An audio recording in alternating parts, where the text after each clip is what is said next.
Les derniers jours à la tête de la commune, le maire gère les affaires courantes. Il n'a même pas besoin de préparer les élections municipales. Ni lui ni aucun concitoyen n'a constitué de liste. L'isoloir et l'urne resteront vides. Moi, je m'y suis impliqué parce que je voulais sortir Malval de l'ornière et pouvoir redémarrer. J'ai beaucoup agi aussi au niveau de l'intercommunalité dans ce sens-là, mais c'est vrai que pour les gens du village, ils se rendent compte que ce n'est pas simple, qu'il faut beaucoup s'impliquer.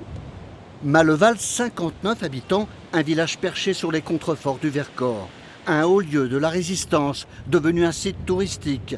Ce professeur d'université, d'origine belge, a été élu maire en 2017.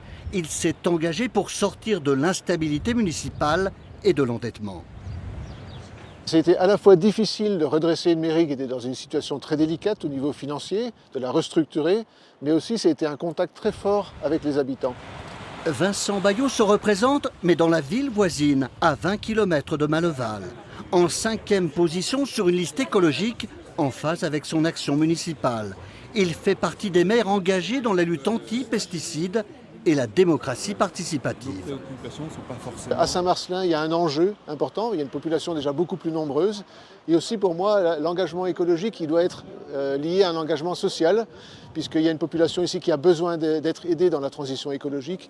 100 candidats, Maleval sera administré provisoirement par une délégation spéciale formée par le préfet. Elle organisera des élections partielles. Mais en cas d'échec, la loi prévoit la dissolution de la commune et sa fusion avec une commune voisine.